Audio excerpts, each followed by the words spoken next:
A very good morning, the Vice Chancellor, Dr. Prasad, and also all the guests of honors.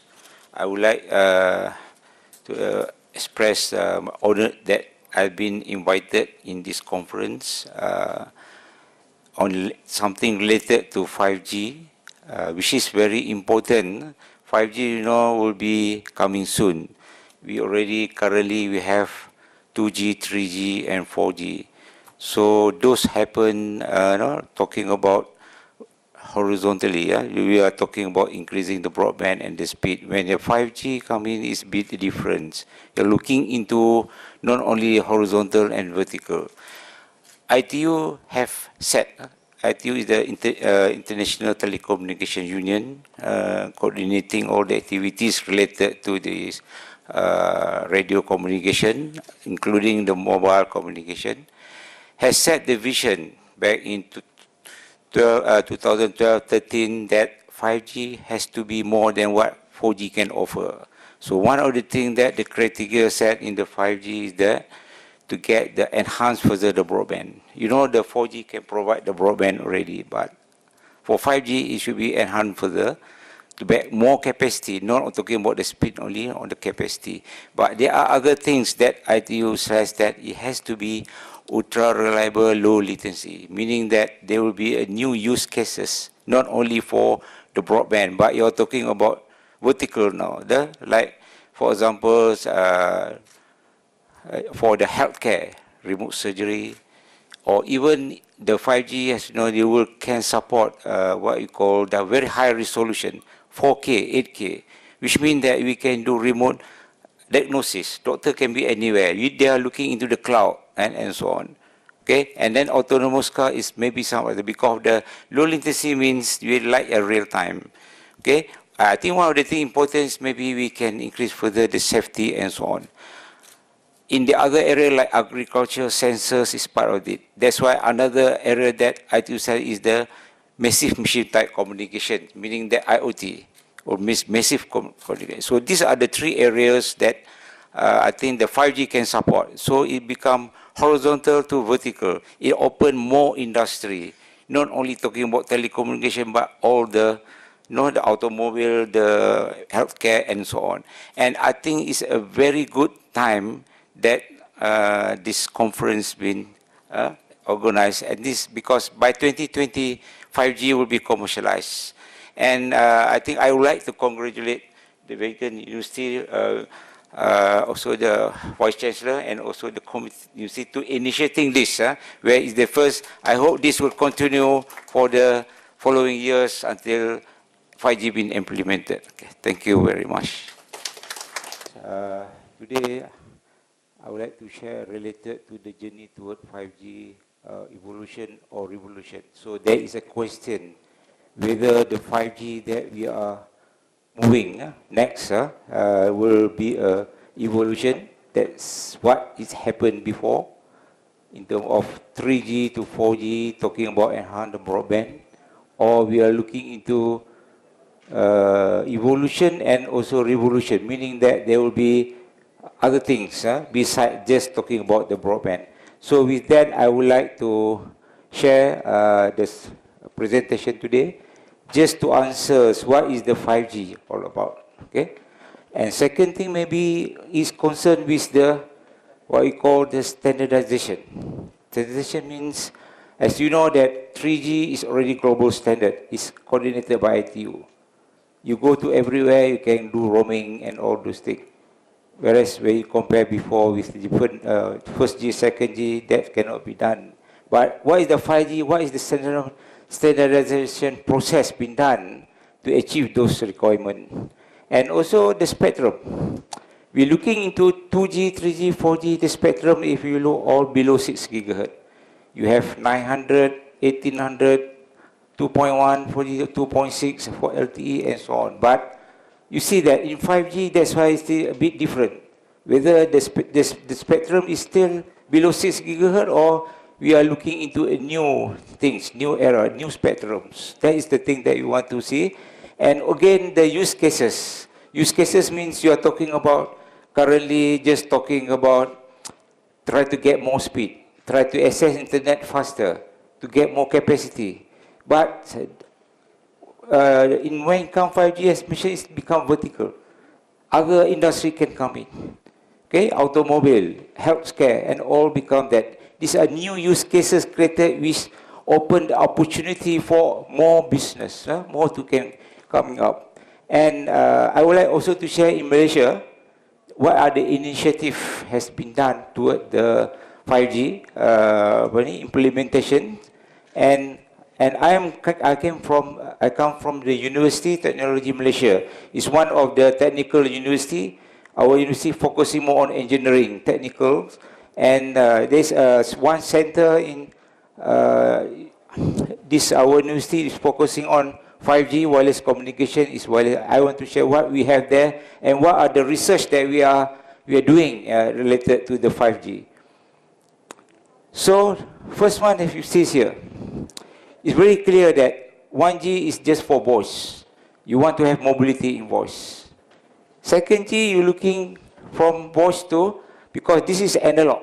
When you move from analog to digital 2G, you can also not only transmitting voice, but you can transmit data as well. But the data is very slow. GPRS, I think you know that about only 100 kilobit per second. Then they improve to H, maybe about 300 kilobit per second, okay, for that one. Then when you move further to 3G, then 3G, meaning that at least they need to have 2 megabit. There where broadband started. 2G is not considering broadband. For example, if you some in my country, if they say that there's a 2G service only, they might say that no service. They want to have speed. So 3G can provide that, besides provide global roaming. But when you move from 3G to 4G, you're talking about enhance the broadband. You have to have more speed. Therefore, that's why they change in the technical term, multiple access from FDMA to TDMA technology, then they go to CDMA. When it comes to 4G, they need to have more spectral efficiency, meaning that with the same base, with the same spectrum that maybe you can put more users, more bits can be there. They have to change to OFDMA. That's why technology used in 4G is the OFDMA. And then what will be the next? There is a question. Whether you want to increase further the speed or maybe looking into other things as well, that can incorporate. That we will see later. And interesting to see that those generation happen every 10 years. Started when cellular been introduced. Cellular system that revolutionized mobile communication. Before cellular, there is no mobile communication not so popular because of the spectrum utilization and the technology and so on.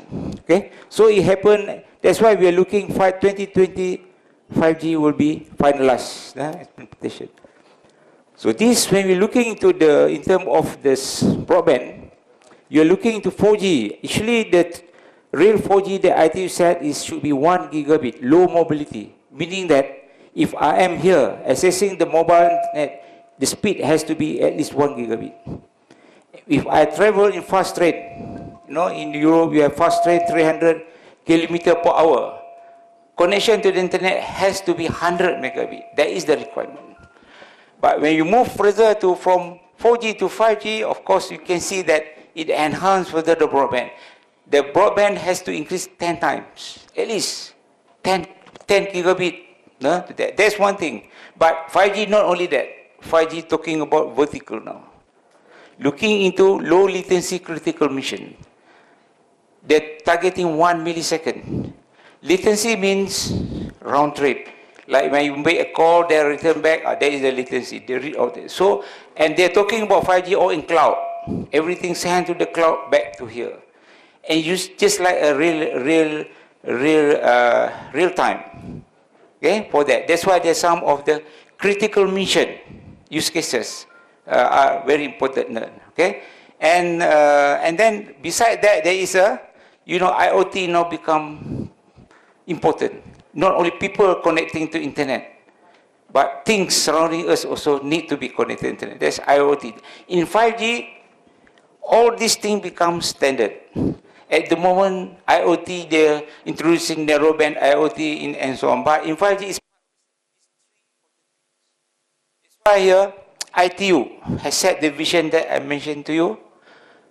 First, enhance the broadband. At least speed has at least 10 times more. Second thing, this is a new thing that introduced in 5G, is not available in 4G, which means ultra reliable, low latency. That's why I mentioned to you, autonomous car, remote surgery can be done. Like I am controlling the drone. Drone is here, I am controlling there. In 5G, the person controlling the drone can be anywhere. It's like that. But you should be. Remote surgery, the same thing. And autonomous car, when we're talking about autonomous car, maybe safety. Because if with 1 millisecond latency, is very close, you still can apply the brake. Still, it won't collide. So that is the thing that some of the example of use cases. And the third one, as mentioned, mischief type communication. Things now connected. It will be look like this.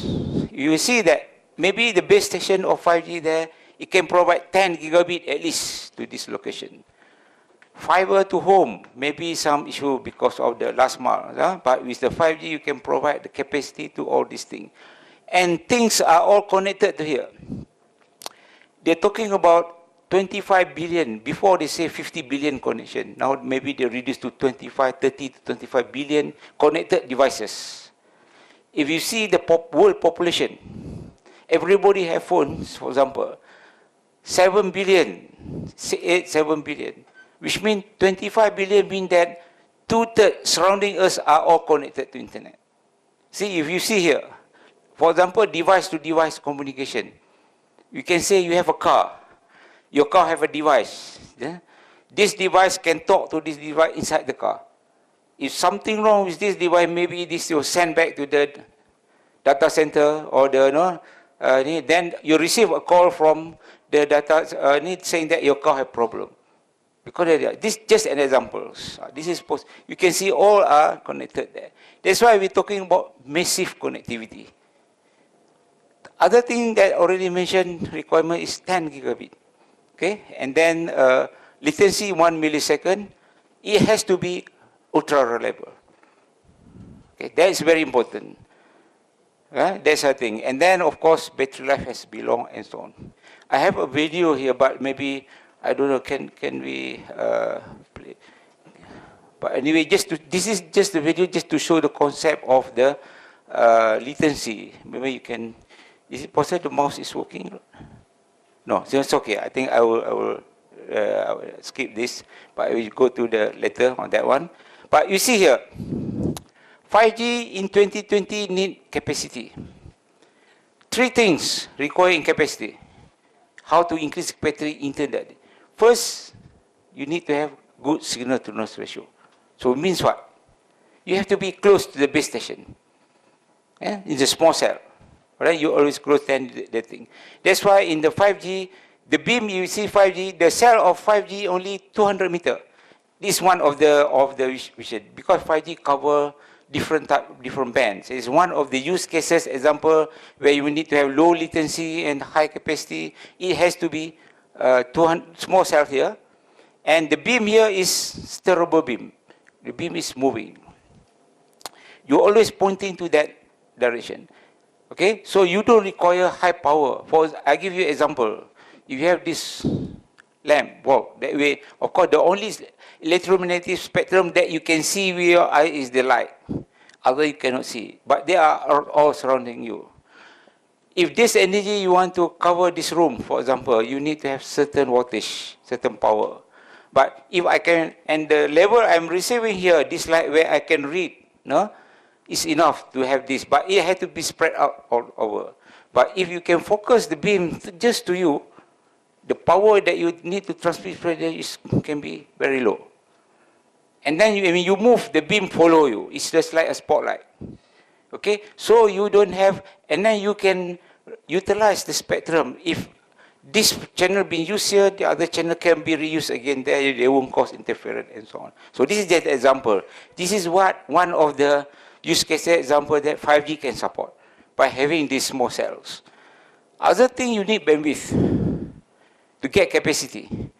Below 6 gigahertz here, 2G, 3G, 4G, or below 6 gigahertz, no more spectrum. They know have to move to higher band. That's why in 5G, they are also talking about millimeter wave band here. 28 gigahertz is an example, okay? So you have more bandwidth over there. And of course, antenna size. When you move higher, your antenna become smaller. Then you can have very compact antenna. You can have just on the wall, like what you have here. This is more than 100 array here, okay? And they introduced MIMO. MIMO again to increase further the speed. MIMO means multiple input, multiple output. Input means from your, say your base station to the air is called input. This is, if you have multiple mean more than 2. In the other side, you have output from air into your receiver. So you have more than 2 antenna, then we can characterize multiple input MIMO. Huh? This one, so it will be massive MIMO will be available there. So these are the things why we need to have that spectrum in this also. Not only below this, they are also above this. Okay, this is what happened. The beam will be following like a spotlight. There will be multi-beam. This is the concept, one of the concepts in the 5G. Okay, then the important the standard. You see here, first generation, analog, multiple standard. UK one standard. Even in Europe, we have multiple standard. The problem, you move from one country to other country, roaming cannot possible with different standard. Then they move to second generation, regional standard, GSM. It's a regional European standard. US have different standard. Japan have different standard. So when you go to Japan at that time, you cannot make a call because roaming is not possible. GSM, because it's the most successful second generation because it's been used 80% worldwide. So that's why you go to country where they have the same standard, can do roaming. When you come to 3G, it has to be, one of the things to be global standard. That's why ITU come in to coordinate the standard. Okay? That's why they call it as IMT 2000. Besides the global standard, they also need to cater for broadband, the multimedia, 2 megabit at least. From here to here, there you see the improvement. They increase further the speed from 2 megabit to 14 megabit by using HSPA. HSP plus can be 28 megabit. But when you go further to 4G, CDMA technology cannot provide anymore. But they have to go to another different multiple access called OFDM. Okay, so those are the things. So now going on further to the 5G. 5G will be not finalized the specification yet, still ongoing consensus, but they probably some type of OFDM will be used. That's why they say here by 2020. So the process of this standardization will happen. ITU set the vision requirement. This is where they set the requirements, said enhance the broadband, ultra reliable, low latency, and also the massive machine connection. And then ITU set the requirement for evaluation. Now consensus is ongoing in ITU to finalize. But even we have already a prototype available that can meet that requirement, but the specification might be not the same. They have to compromise on that until 2020 when everything is finalized. Then you have this. Only you can have your phone with 5G inside that, right? Okay, so those are the process standardization that's ongoing. This is the thing. In ITU, as I already described, they set a vision, the requirement, proposal, and specification.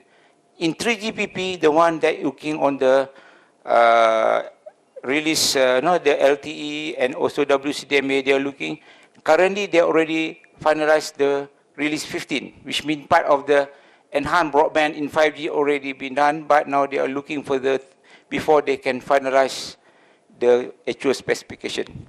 Usually, the pilot trial of 5G already been done in Korea during Pyongyang Winter Olympic this year, early this year, demonstrating about the 5G. And the first commercial 5G that will happen will be in Tokyo, 2020, during Olympic game. So that is the time when, by that time, everything is all done. No, we are talking about looking to that. Okay. Second thing, important spectrum, frequency. When talking about wireless, spectrum frequency is very important. There is a natural resources. You use, there are two types, one licensed and one unlicensed. Unlicensed means everybody can use, like Wi-Fi, Bluetooth, and all those things. You share, okay, and microwave oven and so on. But license is been assigned to the telco operator, service provider. They are given this block of frequency. They only can use and plan it. Another block, another operator. Another block, another, and so on. So that is the thing. Okay. So if you look here, moving to 5G, there are two paths. One looking into high bandwidth, low latency. Yeah. That's why you're talking about two use cases example. But again, 5G also need to support massive connectivity, machine IoT. Where IoT don't require bandwidth, you are talking about sensing sensors from the smart meter, from any, it's not only really require very low bandwidth, and it's not transmitting all the time, just updating and so on. Okay, so there's the thing, and then the battery life has to be longer. So there are two pathways. So it has, the spectrum need to cater for both examples. So that's why we in 5G they're looking into three different bands. First, they're talking about higher band. Higher band is 28 gigahertz or millimeter wave band. This is where we are talking about beamforming, low latency application. This is to cater for a given, like remote surgery and so on. Second is the mid band. Mid band is the one that to enhance for the mobile broadband. Okay, for example, you're looking into the 3.5 gigahertz band. Now currently being sharing with satellite. But that is most countries, they're looking at that potential, beside the existing band that they already have. And another band is the lower band, below 1 gig. This you require coverage. Why you need lower? Because your coverage, if you have a base station with the same power and height, lower band can cover very large coverage. Compare, if you go higher, the loss will be higher, your cell becomes smaller. It's very important for the use cases of IoT machine type. So these are the three bands that been considered. And those bands will be finalized by next year, WRC, World Radio Conference 2019, okay, before the standardization being approved. So these are the examples there. You can see that for higher band, especially talking about in millimeter wave band, they're looking into high bandwidth, high density, low latency. Mid band to enhance the broadband, and lower band basically you are talking about coverage like machine type or IoT and so on. And this is the different type of the cell. It can be small to 100 meter. What I'm saying that just now 200 meter is basically categorized here. But it also can be a small cell to enhance the broadband, and it can be a large cell for the IoT. So these are the spectrum. You can see that it covers whole range of the spectrum that required comparing to the previous. So this will be the what happened future. The orange one will be all the 5G spectrum cover. The green is the 4G. In future, if you have the spectrum of a certain bandwidth, if you implement 2G or 3G, and you're using the 4G in the same bandwidth, 4G can support more user. That's why some country they already phase out 2G. Singapore, our neighbor, already phase out. Some country like Taiwan also they are phase out. They're living with 3G. Some of even 3G they are Because 3G with the same, if you implement 4G with the same spectrum, 4G can provide better efficiency, meaning more capacity to the user. That's why most countries. But in future, we can see what will happen. There will be concept of 4G and 5G. Because you're looking, when you move further from 4G, 5G will be, some will be continuation from what 4G have, and some will be the new radio. That's why they call it NR. New radio to cater for some other thing. So I think in future, what I'm thinking, that this 2G, 3G will be phased out, will be left with this, to cater. 4G and 5G will be coexist to provide the broadband and also to provide the new use cases, example. But currently, some countries still require 2G because there are some network using GPRS, using the phone, the 2G phone. Because 2G phone, the battery life can last longer comparing to the smartphone and all those things. Okay, so these are the countries that already been considering those bands. For example, in US, in Korea, Japan, they already have some of the allocation of the spectrum, and both below 6 gigahertz and also in the millimeter wave band. And you're talking example in Korea. Korea already have done the exercise where they are giving in the 28 gigahertz band 3 operator. One operator is more than 800 megahertz of spectrum. You need to have a contiguous to provide the services use cases. In 3.5, they also have the other 3 operators. Okay, so that is what happening then. And what important here, we can see that the trend, because most of the spectrum are all IMT spectrum. It's a technology. You can implement 5G in lower band or mid band or higher band, because it depends. You can do refarming. That's the thing. So that's why this 3 band is important for 5G. 700 below 1 gig. The mid band 3.4 to 3.8 beside the existing band that you have. And the issue here in some countries might be maybe the satellite. They're using C-band downlink. Because satellite, when you're talking about downlink, you have a receiver very sensitive. You have a base station, even not just adjacent to that, they might interfere. So they have to look into some sort of a guard band or refarming to cater for that case. And the higher band, of course, 28 gigahertz to increase the capacity and so on. Okay, this is just example of use cases. We have some collaboration with the Tokyo also in Japan. This is Dr. Sato from ARIP and then also one of the university. We are looking into these examples of the use cases. Here is where they have done a trial for 5G, high definition, high realistic video streaming. Because this is important. 5G, when you're talking about, it can support 4K, 8K, meaning that doctor can be anywhere, you can diagnose the person like you are in front.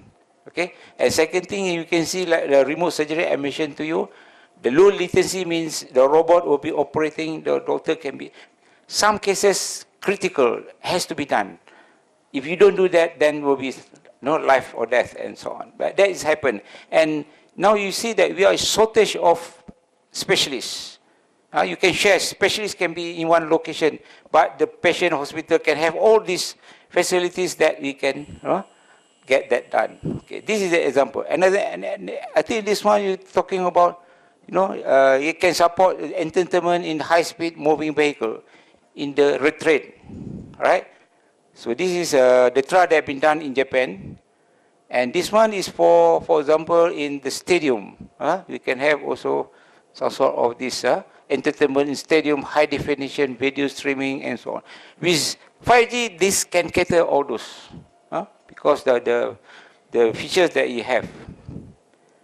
Okay, another thing is here. You can see that you have an excavator outside. Since that time, the operator, don't have to be inside that. You can be in your office, controlling that, like you are inside that. This is because of the latency of 1 millisecond, like the real time. Okay, maybe there are some critical mission. You want to go underground, if a person going there, very critical, disaster.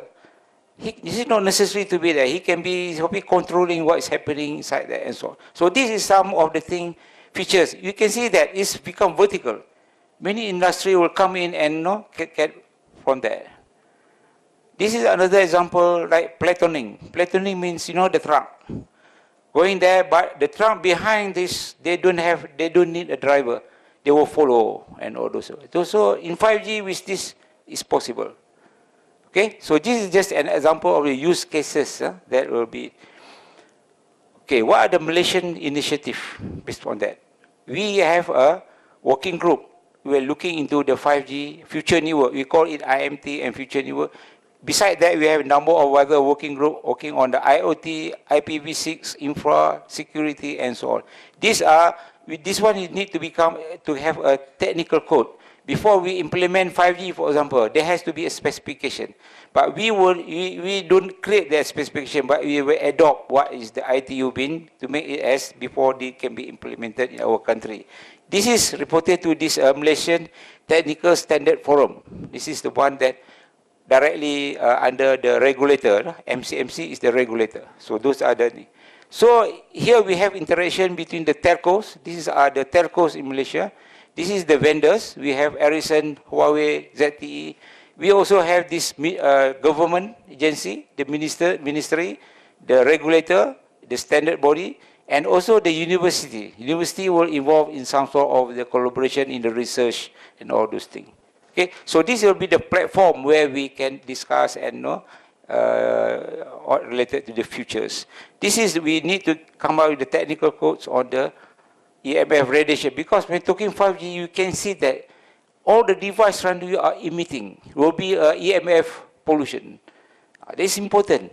ITUT has already come out with a guideline, K series, okay? And then there will be more base stations will be added based on that. So we need to, and also we waiting for the technical code to be finalized.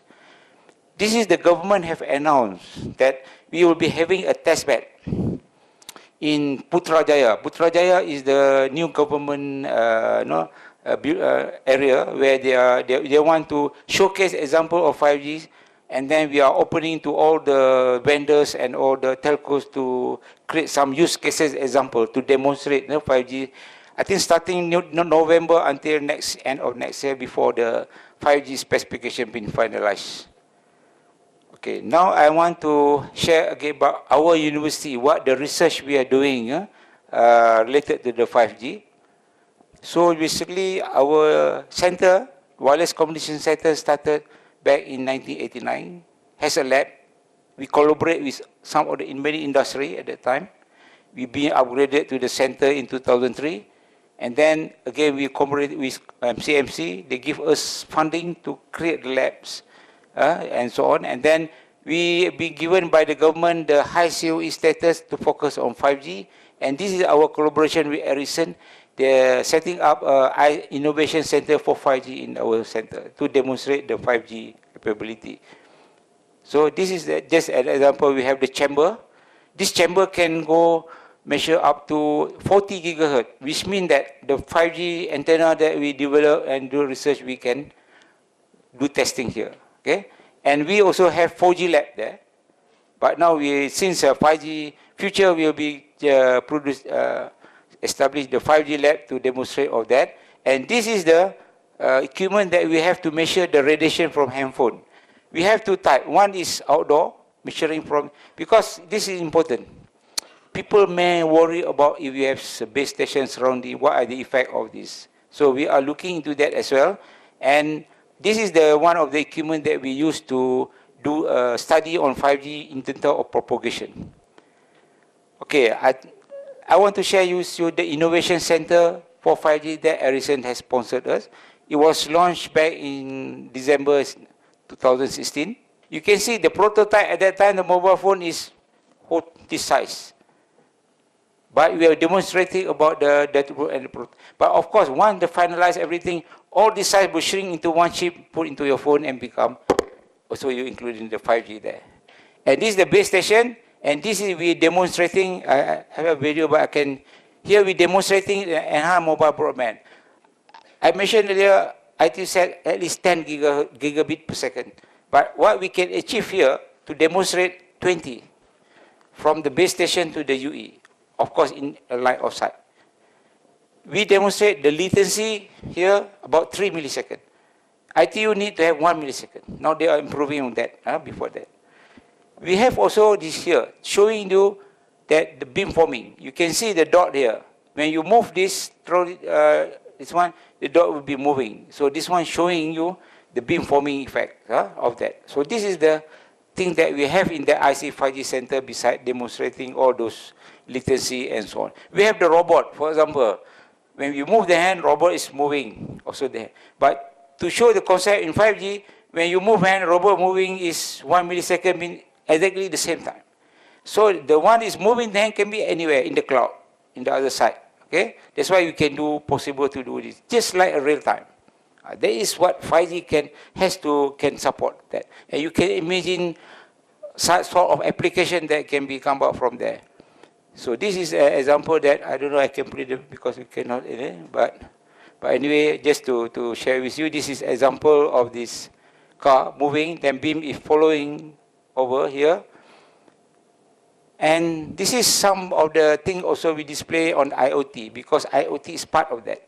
For example, smart building, smart parking, connected water measuring, and all those things. But all these things, you don't require bandwidth. What you require is just a small temperature or level, water level, to be sent out to the cloud. And from there, you have a dashboard, you monitor, and so on, and you give a different threshold, then you will be notified and those things. And smart meter is an example. So the research here will be talking about what we're doing in our is looking into the millimeter wave band. We have to characterize how the band look like. Because 28 gigahertz, very high frequency. Especially our country, rain is very heavy. You know, we have satellite TV. KU band, 12 gigahertz. When it's rain happen, picture loss. Because you have a signal there, you have the threshold here. When there's no rain, no problem. Your signal is above the threshold. You have very good quality. You're either good or bad in the digital system. You go below threshold, you lost the signal. So what happened during rain, most of the time the signal drop go here because of the additional loss due to the rain. Because the satellite is the slant path. You have the rain height where you have certain elevation, but maybe about 4 kilometer. If you calculate based on ITU rain rate, the attenuation is about 30 dB per kilometer. If you have 5 kilometer or 4 kilometer, of course 150 dB signal will out. But you imagine if this cell here is only 200 meter.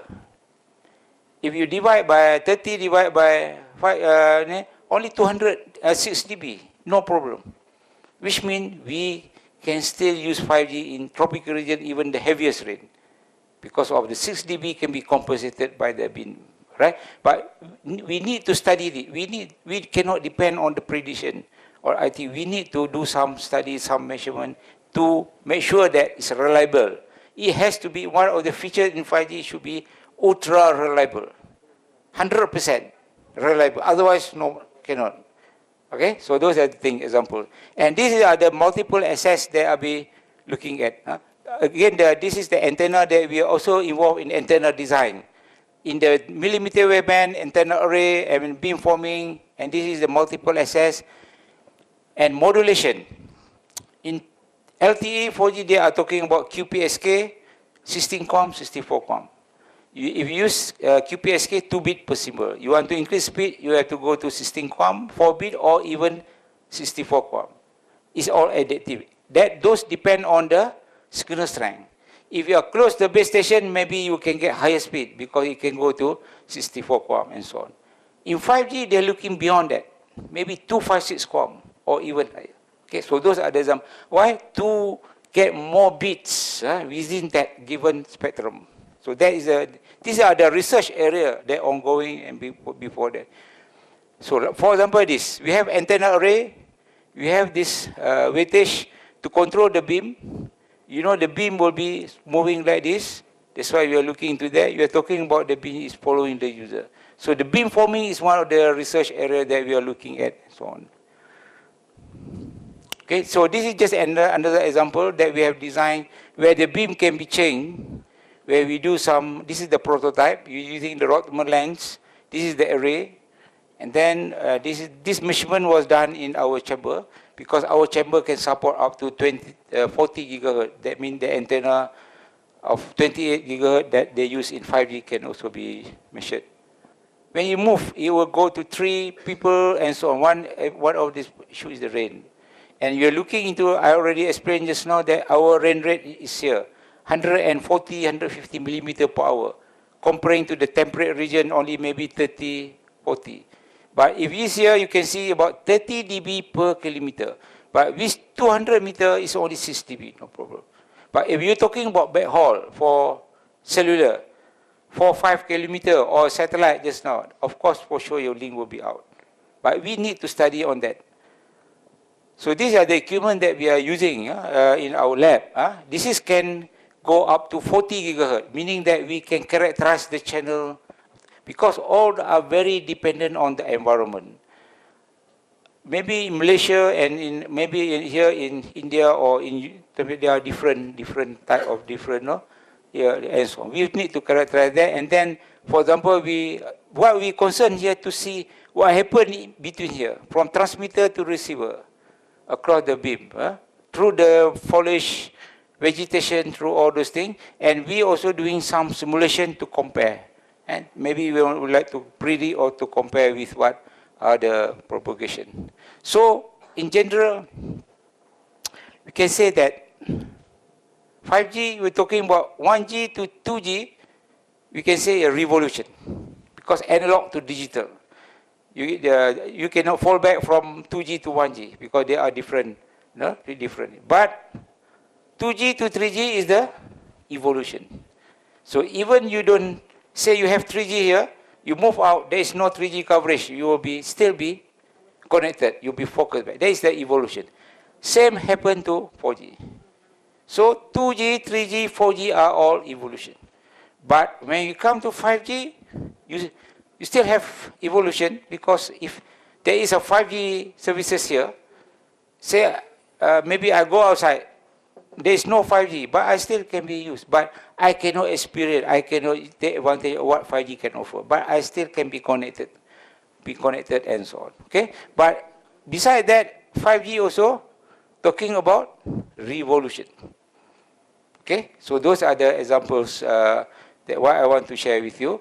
And I tried to play one video about our center, but I have to move to there. Support.